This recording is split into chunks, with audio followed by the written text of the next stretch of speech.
Welcome to Creepy Loop. Today's chilling tale unfolds in my haunted house, where ghosts, monsters, and a sinister past lurk. Join me as I share spine-tingling encounters, dark secrets, and a devil's bargain. Don't forget to subscribe and embrace the eerie journey ahead. Once upon a time, there was a kid like me. I had a strange ability. You could call me psychic, but I don't like that word. I can't read minds, predict the future, or make things float. What I can do is see ghosts. I've had this ability for as long as I can remember. When I was younger, I didn't understand it. I just knew that I could see people that others couldn't see. My parents didn't really believe me. In kindergarten, I was taken out of regular school because they thought I had trouble focusing. Well, I was a bit distracted, but it was because of the invisible kids who wanted someone to play with. They had been around for a long time, and I was the first one who could see them. After that, my parents decided to homeschool me. They were wealthy, so they hired a teacher to come to our home since they were busy at work during the day. My teacher, Mrs. Thornwell, was not the best. She was old, with wrinkled skin and patchy white hair. She also had that typical old person smell. She was a good teacher, but she was super strict, and there was no fun with Mrs. Thornwell. The weirdest part was that she wasn't even a ghost yet. I didn't get to go out much. My parents thought something was wrong with me. I had all the toys and things I could ever want, but it didn't mean much because I had no friends. They thought I was like the kid from that movie, saying, "I see dead people." When I turned 17, something really sad happened. My parents got into a really bad car crash, and they didn't make it. It was tough because there were no survivors. They didn't stick around as ghosts, they moved on to whatever comes next. It was kind of sad, but also kind of comforting to know they were in a better place. Even though they might not have believed me about seeing ghosts and were super protective, I always knew they loved me. After they were gone, things got a bit strange for me. I wasn't exactly a grown-up, but I wasn't really a kid either. Luckily, my parents had some important connections, and I got something called emancipation, which meant I had more control over my own life.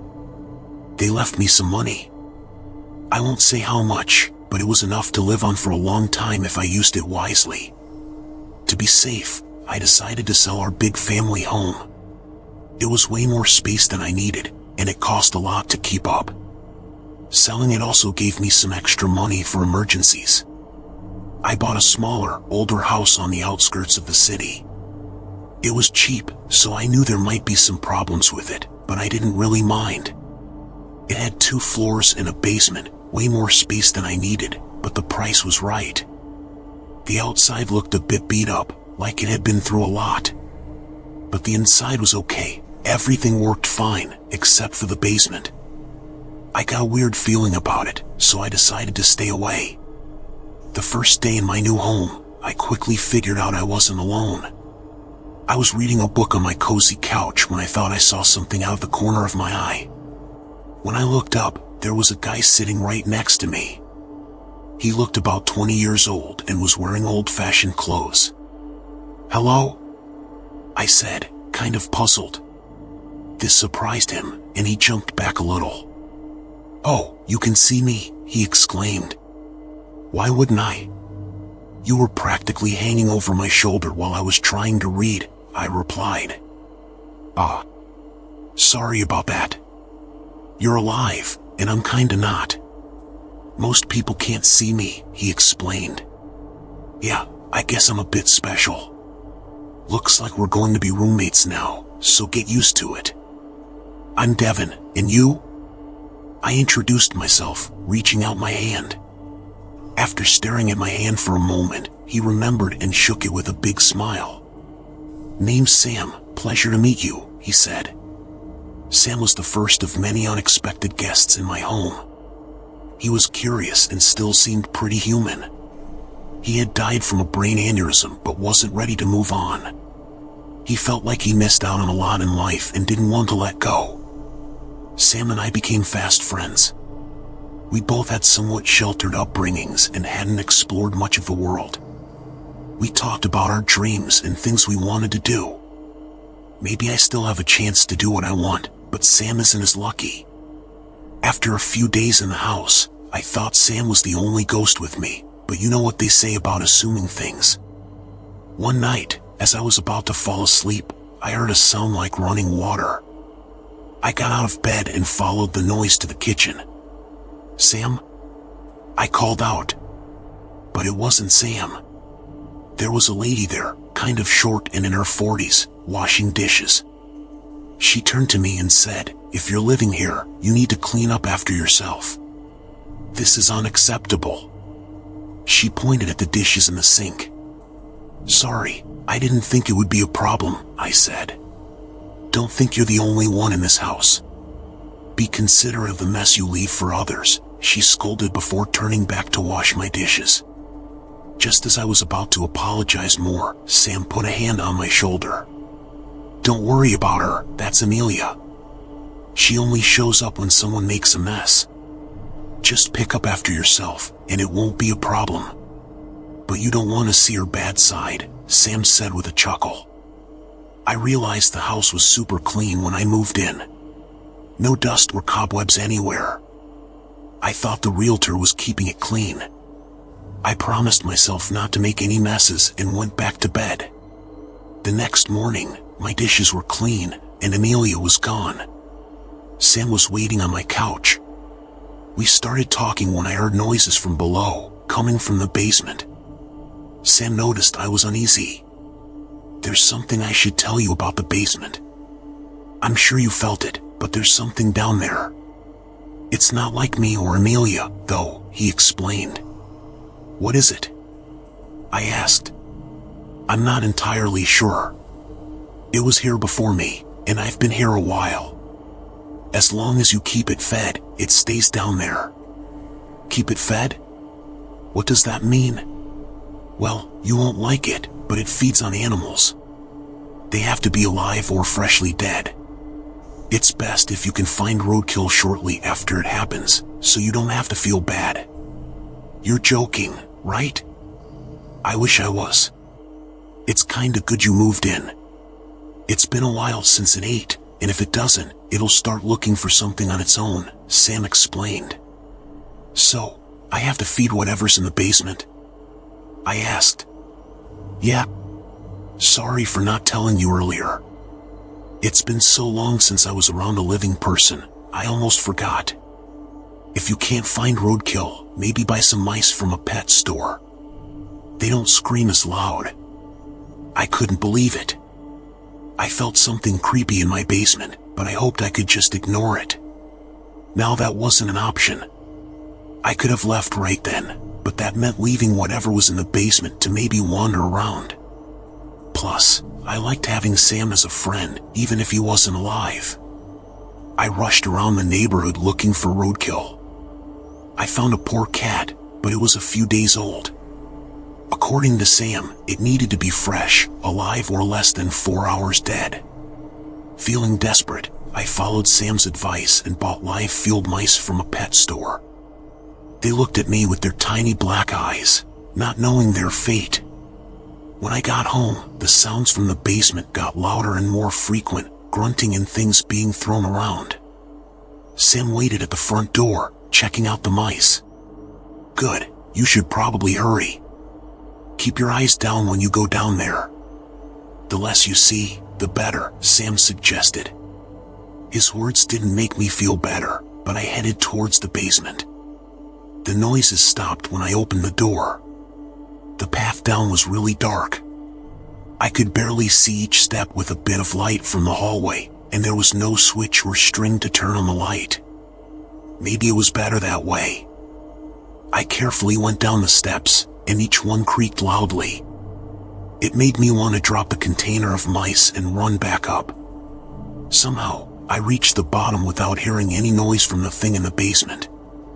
I wondered if it had left because it was silent, except for the creaking and the mice squealing. I placed the container on the basement floor and took a step back up. Suddenly, a big black hand shot out of the darkness, grabbing the container. There was a loud crack, and the mice squealed even louder. I sprinted back up the stairs, and just before reaching the top, I heard a crunch as the squealing stopped. I slammed the door shut and saw Sam waiting for me. "What's that thing?" I demanded. "I told you, I'm not entirely sure. But that should keep it satisfied for at least a week or two," Sam replied. "Are there any other things I should know about this house?" I asked, hoping he'd say no. Sam frowned. "Stay clear of the attic." Part 2. What's in the attic? I asked Sam. Honestly, I didn't even know there was an attic. I hadn't been upstairs except for a quick look. I can't tell you, for personal reasons. As long as you don't go up there, you won't have to worry. You don't have to feed it like the one in the basement, he explained. Why can't you tell me? Are you hiding something? I questioned. We all have our secrets, and this is one you do not want to know about. Just trust me on this one, Sam replied before disappearing into thin air. It must be nice to vanish when things get heated, but Sam did die to get that power. He hadn't misled me so far, but he took his time mentioning the basement. He seemed much more cautious about the attic. After only seeing part of what was in the basement, I wondered what kind of monster could be in the attic. It was my house now, don't I have the right to know? I spent the whole day wondering if I should follow Sam's advice. He hadn't shown back up, so I figured he was giving me time to cool down after my basement experience.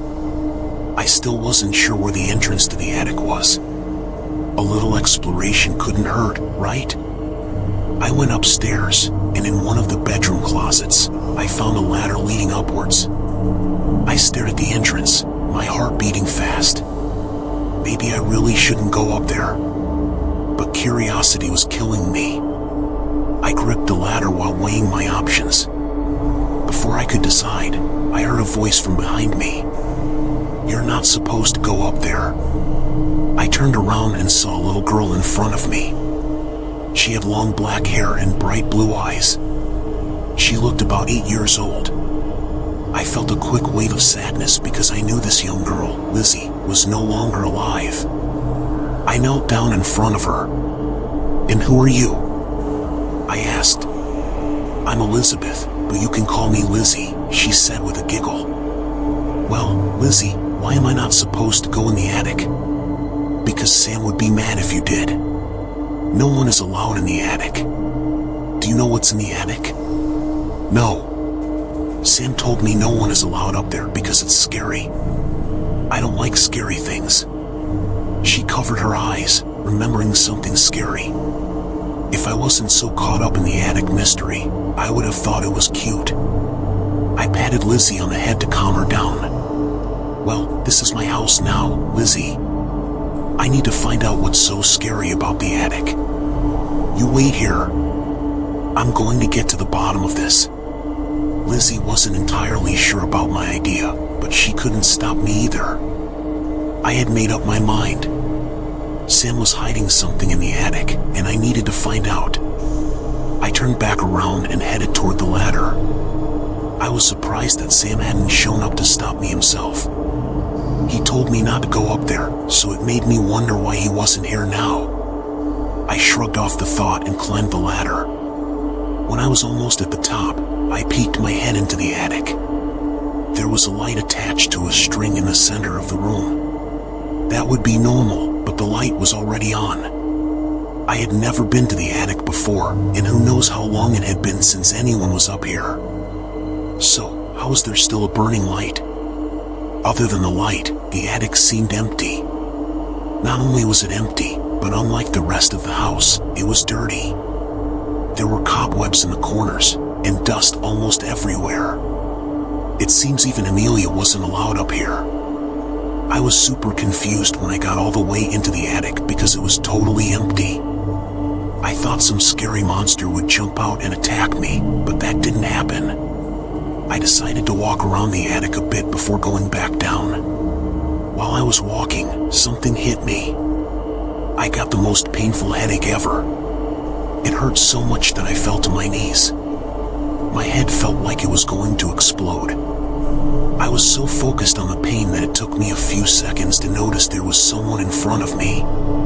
It was a lady who looked middle-aged. I didn't really look at her face because I was busy staring at a big cut on her neck. It looked like it was still bleeding, with blood slowly dripping down her body. She started reaching out toward me, and I quickly backed away. As I did, two more figures appeared out of nowhere and started coming toward me. They were covered in blood. The pounding in my head got worse, but I needed to get out. I put all my effort into crawling back to the attic ladder. The bloody ghosts kept following me, but even though my head hurt a lot, they didn't seem exactly mean. I didn't care if the ghosts were mean or not. I just wanted to get away from them. When I reached the ladder, I flung myself down headfirst. I grabbed one of the rungs to slow down a bit, but I couldn't hang on for long. I fell down the rest of the ladder and landed on my back. It hurt a lot, but it was nothing compared to the awful headache I had up there. Speaking of the headache, it was gone. I took one last look at the attic hole. I saw the lady with the slit throat mouthing something to me before disappearing. I'm not sure, but I think she said help. I rolled over on my stomach. The pain in my back from the fall was starting to sting. It didn't seem too bad, but it hurt a lot. After a few minutes of resting, I managed to get back up on my feet. When I left the closet, someone was waiting for me, but it wasn't Lizzie. It was Sam, and he didn't look happy. He stood there with his arms crossed, looking like a parent about to give a lecture. I told you not to go up there, he said. Yeah, well, I guess I forgot. Kinda like how you forgot to tell me what was in the basement. Did you have something to do with what was up there? I asked. He took a deep sigh. No, I was already dead when that happened. I watched it happen, though. And what exactly happened? He killed them. If that wasn't obvious. He was a middle-aged man, quite attractive too. He would lure them back to the house, then he would drug them. Even he sensed the basement was off limits, so he operated in the attic. He wasn't in the home long, but he sure was busy. It was gruesome. It took a moment for all of this to sink in. There had been a serial killer in my home, and not just that, there was a monster in the basement. People died in this house, and some were even murdered. Is he dead now? Is he one of the ghosts here? I asked. No, I imagine he's still alive. Unless he had an accident somewhere else. He did his business here and left. That didn't really make me feel better. A dangerous person who lived in my home was still out there.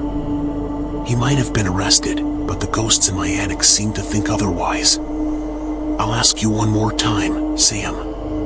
Is there anything else I should know about this house? Well, as far as the spooky guests of this house, I think that's it. There are a few others of us that you haven't met yet, but none of them are mean. As Sam finished saying this, we both turned as we heard a noise, a knock from my front door. Part 3. I went to answer my front door because that's what normal people do when someone knocks. It startled me a bit, but it was probably just a neighbor or something. My closest neighbor was about half a block away. Maybe they decided to come meet the person who moved into the creepy old home on the block. However, when I opened the door, I was a bit surprised. I recognized the person on the other side. It was Mrs. Thornwell, my homeschool teacher. Before I could say anything, she pushed her way past me into my home. So, this is where you've been living. I was a bit surprised when I heard you sold your parents' home and moved into this dump. I suppose the inside isn't so bad. Much cleaner than I expected from you, she said. Ah, what are you doing here, Mrs. Thornwell? I'm already finished with school. I came to check on you, of course. I heard the terrible news about your parents, and I came to see how my old pupil was doing. Well, as you can see, I'm doing fine. I was kind of in the middle of something I didn't get the chance to finish my sentence because Mrs. Thornwell had already taken off, exploring my home. What's the deal with old people always criticizing younger generations for manners, but feeling like they're entitled to everything? She explored the rooms on the first floor despite my opposition. Then she tried to open the door leading to the basement, but I pushed it back and held it, preventing her from opening the door. "You can't go down there," I said. "Why not? Are you hiding something down there? Is it drugs? I always knew you would grow into an addict." "Let me see so I can help you," Mrs. Thornwell said. Her words surprised me. She thought I would become an addict. Maybe I had been a bit weird growing up because of my ability, but I was not a druggie. I was actually a bit offended. So, I removed my hand from the door. I had just recently fed the thing in the basement, so maybe it wouldn't take her anyway. "Fine, take a look for yourself," I said. She made a satisfied noise and began her way into the basement. She turned on her phone flashlight to guide her. Once she made it to the bottom, she started looking around. "Now, where's the light switch down here? Oh my, what is TH?" She didn't even have time to finish what she was saying before it grabbed her. Her screams only lasted a second as it quickly put her out of her misery. Even after I shut the door, I could still hear the sound of bones crunching. For selfish reasons, I hoped she wouldn't come back as a ghost, at least not in my house. Well, on the bright side, you won't have to feed it for a while. That should probably keep it satisfied for at least a couple of months, maybe more, Sam commented from behind me. It was messed up given the situation, but I couldn't help but let out a short chuckle. I'm sure there are thousands, if not millions, of kids who would like to feed their teacher to a monster, but I had actually done it. Curiosity killed the cat after all. I wonder if she still thinks I'll be an addict in the afterlife. So, what now? I asked Sam. What do you mean? I think everything is pretty well sorted out now. You know to keep the thing in the basement fed and stay out of the attic. Things can go back to normal now, he replied. Back to normal? There's a monster in my basement, and there are dead girls trapped in my attic because their murderer is still on the loose. Not to mention the only people I interact with are all dead. How is any of this normal? Sam raised his finger as if he was about to respond, but instead, he just disappeared again. Of course, he did. Gotta love when your best friend is a ghost. I decided to peek out my front window to see if anyone had been alarmed by the short scream from my basement. There was no one out there, but Mrs. Thornwell's car was parked out front. Great, how does one dispose of a car? I put on some old clothes and gloves. I took the car a decent distance away from my home and parked it somewhere that didn't appear to have any cameras. I walked for a while to put some distance between myself and the car, and then I called for an Uber. Once I got back home, I immediately burned the clothing I had on. I knew I had seen on crime shows that people always were getting caught by carpet fibers, so I wasn't taking any risks. I just had to hope she hadn't told anyone that she was coming to see me. When I got home, I decided to start some research. I felt almost obligated to help the girls in my attic. No one else could see them. It was possible that I might be the only person who could help them. That meant trying to track down a serial killer on my own, though. After spending several hours looking through online articles, I was finally able to find what I was looking for. 3 girls who had all gone missing within 3 months. All were single middle-aged women. I recognized the one in the first picture as the one who had her throat slit. I'm sure the other 2 girls were the other ones in my attic, but I hadn't really had a good look at their faces since I had been desperately trying to escape. I put my head in my hands. Well, I had confirmed who was in my attic, but how was I supposed to track their killer? There was no telling where he could be. I can tell you who he is, you know. You just can't go to the police. He didn't leave behind any evidence, so they would just think you were crazy, Sam said, magically appearing next to me on my couch. You know who the killer is? Of course, he would leave his wallet out while he operated.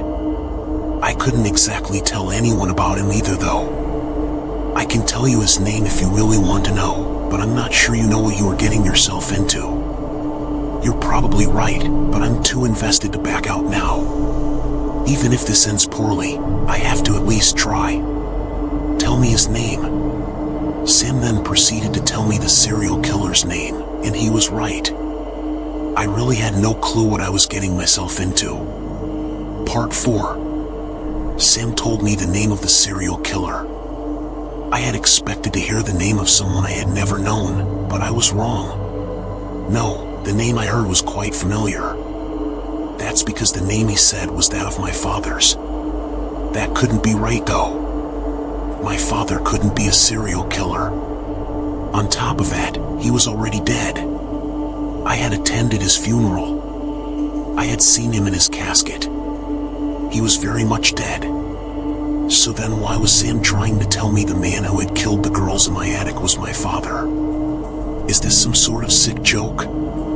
I asked a bit angrily. What do you mean? You wanted to know his name. That was the name on the license in his wallet. Sam replied, a bit puzzled at my sudden temper. That's impossible. The name you said is my dad's name, and he's already dead. Sam didn't seem too surprised by my response at all. He simply began to scratch his cheek while he responded. I guess he did kind of look like you now that I think about it. I told you he was living when he left here.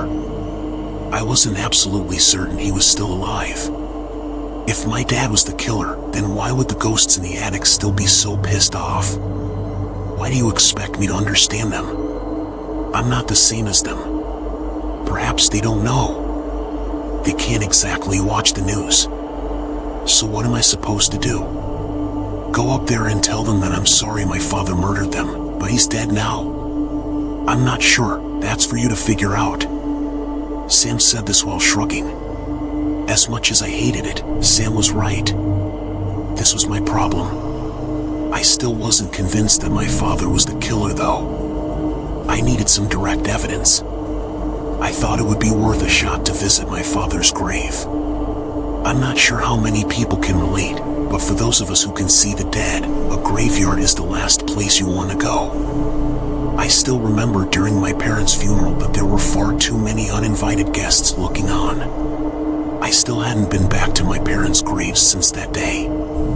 This was a necessary trip though. Even if I gained nothing, I still needed to try. I decided to make the trip at night. I do think there is some merit to the theory that ghosts are more active in the dark. Plus, if my father was a serial killer, I didn't want anyone to overhear the conversation I would be having with him should he appear. I pulled into the parking lot just after midnight. There didn't seem to be any other cars there. I exited my car and made my way to the entrance. Just standing at the front gate, I could tell there were dozens of eyes fixed on me. I did my best to ignore them and pushed forward. I kept my eyes down on my journey to my parents' graves. I didn't hear anyone attempt to follow me, but I could feel the eyes staring holes through me. It's true I had been living in a home with who knows how many ghosts, but being in a graveyard was a different feeling entirely. It was almost overwhelming, but I had to keep pushing forward. After a long walk that felt like it lasted forever, I finally reached the two graves side by side that held my parents. I stood in front of the one with my father and knelt down. Hey Dad, it's been a little while. Maybe you know why I'm here. Did you do it? Did you kill those girls? I said this to the grave. I didn't really expect anything, but I guess I was hoping for some response of some kind. I didn't get one, though. At least not from him anyway. He's not going to respond, kid. He didn't stay behind. Guess he didn't feel like answering anyone's questions. A voice said. I shot my eyes up immediately to look at where the voice had come from. A couple of rows back, sitting on top of a grave, was a man. He looked somewhat familiar, but I couldn't place him. He seemed to be grinning from ear to ear. Who are you? Did you know my father? I asked. Well, I guess you could say I'm family, in a way. So of course I knew your father. It seems you didn't really know him that well, huh? He responded. What are you trying to say? Isn't it obvious? You came here for answers. I'm just trying to help you understand. So my father did kill those girls? Yes, and not just them. There were others too. Your father was quite the diligent worker. He really had to be. It was part of the deal after all. What are you talking about? What deal? Where do you think your wealth came from? Your father was a dead-end wage worker before he met me. When your mother became pregnant, he was desperate for a change. I offered him that change, for a price, of course. All he had to do was kill someone for me every so often. He decided he wanted out, though, so I gave him an early retirement. The man said all this so nonchalantly that it was chilling. I wasn't sure what to think. I felt numb. Was he telling the truth? Was this man the devil? Why are you telling me all this? I finally managed to stutter out. Well, you see, as much as I appreciated your father's hard work, our contract is still unfulfilled. You inherited his wealth, and as a result, you also inherited the rest of his contract, the man said with an even bigger grin than before. I don't know what kind of deal you made with my father, and I don't care. Kill me if you want, but I won't accept your contract, I said as I turned and began walking out of the graveyard. I expected the man to pursue me, or at least say something, but he didn't. I made it out of the graveyard without seeing him again. I couldn't imagine he was done with me, though. That assumption was correct. When I made it home and walked in my front door, it wasn't Sam who was waiting for me on my couch. It was the man. Nice place you have here. Quite a few freeloaders. Maybe you should make them start paying rent, he said as he laughed at his own joke. How do I make you go away? I said bluntly. Well, if you don't want to continue your father's contract, there is another way out. And that is, you die. If you die, there is no one left to take on the contract since you have no children. Other than that, you are stuck with me. I considered this for a second. Can you give me a day to consider my options? I said. Certainly. I will give you 24 hours. Once I return, I'll expect to see your corpse, or the promise that you will deliver me someone else's corpse. He once again smiled after his statement, and then he disappeared before me. I had already made up my mind, but I wanted him to leave. I had no intentions of being the puppet of some demon. Despite letting my teacher get devoured, I wouldn't consider myself a killer. My life has never held much value anyway. No one will miss me. I plan on visiting the girls in my attic and telling them the truth. If they want my life, they can have it in place of my father. If they don't, then I think I will finally make a trip to see what's in the basement. I wonder if I'll become a ghost when I'm dead.